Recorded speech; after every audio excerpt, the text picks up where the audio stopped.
আবার হলদিয়ায় গরমাগরম রাজনীতি। গতকাল ১৯ নম্বর ওয়ার্ডে তপন মালির উপর আক্রমণ হয়েছিল বলে ভারতীয় জনতা পার্টি আজ সকালেই তারা বিক্ষোভ মিছিল করেন। তপন মালি এখন হাসপাতালে ভর্তি। বিজেপির অভিযোগ, তপন মালিকে আক্রমণ করেছিল স্থানীয় কাউন্সিলরের স্বামী এবং তার পুত্র। আর বেলা গড়াতেই তৃণমূল কংগ্রেস যুব পূর্ব মেদিনীপুর জেলা সহসভাপতি আজগর আলী বলছেন তপন মালি তাদের কর্মী। কি বলছেন শুনে নেব। তপন মালিকে আক্রমণকারী উত্তম প্রধানকে গ্রেপ্তার করেছে ভবানীপুর থানার পুলিশ। কি বলছেন এলাকার মানুষ? আজকে মিছিল করেছিলেন, কি বলবেন? মিছিল করতে আসেননি, উনি এখানে অশান্তি ছড়াতে এসেছিলেন। বহিরাগত বাইকারদের নিয়ে, মোটর বাহিনী, বাইক বাহিনীদের বাইরে থেকে নিয়েছে আমাদের এই শান্ত নিবেদিতা কলোনিকে অশান্ত করার লক্ষ্যে ওনারা এসেছিলেন। কিন্তু সাধারণ মানুষ তার প্রতিবাদ জানাচ্ছেন স্বতঃস্ফূর্তভাবে। গতকাল একটা ঘটনা ঘটেছিল। তপন মালি আমাদের দলের একনিষ্ঠ নেতৃত্ব, কিছু দুষ্কৃতী রাতের অন্ধকারে তার উপর হামলা চালায় এবং আমরা দলীয়ভাবে সেই দুষ্কৃতীদের নামে এফআইআর করি এবং পুলিশ প্রশাসন অ্যারেস্টও করেছেন। আমি জানি না নবান্নবাবু কেন এখানে এসছেন, তবে আমার দৃঢ় বিশ্বাস যে শান্ত হলদিয়াকে দিলীপ বাবুরা যেমন এসেছিলেন হাত ভেঙে দেবেন, পা ভেঙে দেবেন তৃণমূল কর্মীদের, সেই একই বার্তা নিয়ে আজকে নিবেদিতা কলোনিতে উনি এসেছিলেন। এবং আশ্চর্যের বিষয়, কোনো পারমিশন নেই, এসে এই নিবেদিতা কলোনির তারা এসে মিছিল করছে এবং পুলিশের একাংশের মদতে স্বতঃস্ফূর্তভাবে তারা মিছিল করছে তাদের পারমিশন ছাড়া। আমার অবাক লাগছে। আমি জানি না পুলিশ প্রশাসন নিরপেক্ষ ভূমিকায় আছেন কি না, সেটা আগামী দিনে প্রমাণ হবে। এই জন্য এই এলাকার স্বতঃস্ফূর্ত স্থানীয় সম্মানীয়, উনি দাবি করছেন যে ওনাদের কর্মী বলে, কি বলবেন? ওনাদের কর্মী তো ওনার বাড়িতে যাওয়ার কথা ছিল, ওনার বাড়িতে যেতে পারলেন না কেন? পুলিশ তাদের বাধা দিয়েছে, যেতে পারছেন না। বাধা দেওয়ার কেন? পুলিশ তো ওদের সঙ্গে মিশে আছে, যেটা আমি জানি। পুলিশ ওনাকে নিয়ে মিছিল করাচ্ছেন, বিনা পারমিশনে মিছিল করছেন, তাও পুলিশ ওখানে বাধা দেবেন কেন?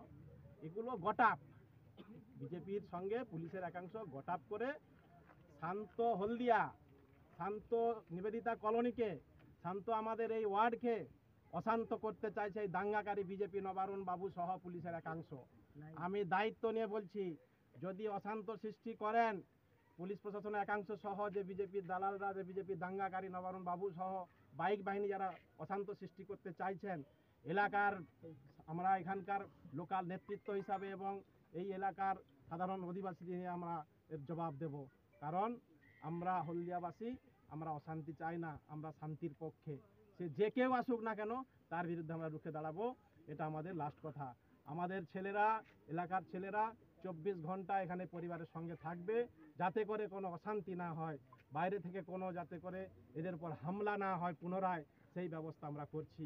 কারণ পুলিশ প্রশাসন তারা নিরাপত্তা দিতে পারছে না, বাধ্য হয়ে তৃণমূল কংগ্রেসের কর্মীরা মাঠে নেমেছে এই পরিবারের নিরাপত্তা দিতে, এই কলোনির নিরাপত্তা দিতে। আমরা 24x7 এই নিবেদিতা কলোনিতে থাকবো। স্তরের কার্যকর্তা, আমাদের জেলা নেতৃত্ব থেকে আরম্ভ করে বুথ স্তরের কার্যকর্তা সবাইকে নতুন বছরের শুভেচ্ছা জানাই। আগামী বিগত 3 দিন আগে আমাদের যে বুথের সহসভাপতি তাকে এবং বয়স্ক মানুষ তাকে যেভাবে ব্যাট দিয়ে ফেলে পেটানো হলো, মারা হলো, তপন মালি, তিনি আজকের জীবন যুদ্ধে সিটি হসপিটালের ট্রমা সেন্টারে আইসিইউতে ভর্তি আছে। সেই দিনই পুলিশকে আমি রাত্রিবেলা বলেছি এবং ওসি কথা রেখেছেন, কালকে রাত্রে ওই কালপিটকে গ্রেপ্তার করা হয়েছে। এবং আমি বলেছি যে কালকে আমি শুনেছি 6 নম্বর ওয়ার্ডের নাকি আমাদের কাউকে অ্যাটাক করা হয়েছে। সেটাকে আমাদের ছেলেরা প্রতিহত করেছে এবং প্রতিনিয়ত মারপিট, আমাদের ছেলেদেরকে অতর্কিত আক্রমণ, এগুলো বেড়ে চলেছে। এই জন্য আমাদের সমস্ত কার্যকর্তাকে ভিজিল থাকতে হবে, চৌকস থাকতে হবে যে আমাদের কোনো কার্যকর্তা যারা কোনো বৈঠক সেরে ফিরছেন, কোনো কার্যক্রমে যাচ্ছেন, আমাদের জোটবদ্ধভাবে যেতে হবে। এখন সিচুয়েশন এমন দাঁড়িয়েছে, এখানে পুলিশ প্রশাসন বলে কিছু নাই। আর পুলিশ প্রশাসন যেটুকু আছে তাদেরকে কাজ করতে দেওয়া হচ্ছে না। আমি দায়িত্বের সঙ্গে বলছিলাম।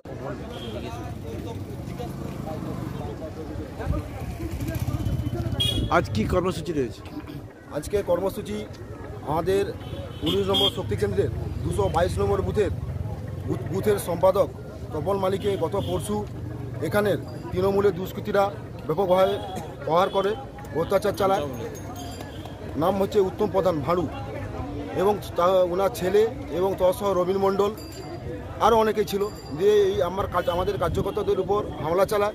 এখন উনি অসুস্থ, এখন উনি কলকাতা হসপিটালে উনি ভর্তি আছেন। উনি এখন মৃত্যুর সঙ্গে পাঞ্জা লড়ছেন।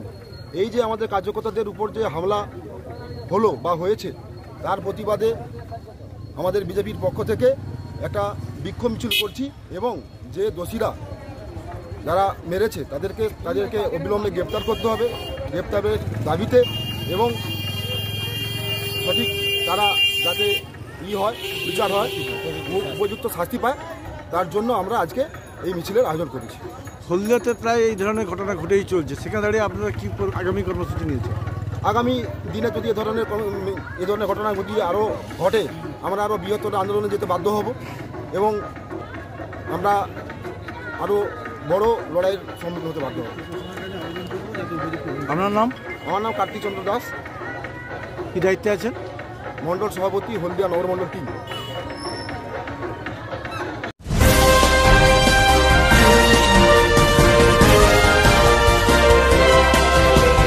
কেক আর পেস্ট্রিতে জিবে জল সপারি, ওয়াও আশাতে লাজবাব নিউ বিদ্যুৎ বেকারি, টিপটপ টিফিনে और हैप्पी पार्टी, নিউ বিদ্যুৎ বেকারি, মানডে টু সানডে, ছোট বড় সবার পছন্দ একটাই, নিউ বিদ্যুৎ বেকারি, প্রতিদিন চাই চাই, না না না না না। নিউ বিদ্যুৎ bakery, Rajlakshmi jewellery works, hallmark সোনার গয়না, রূপার গয়না, সার্টিফাইড গ্রহরত্ন ও শোপিস দ্বারা সুসজ্জিত শোরুম, দুর্গাচক, বাসন্তী ভবন, দুর্গা মন্দিরের পাশে, সুপার মার্কেটের ঠিক বিপরীতে।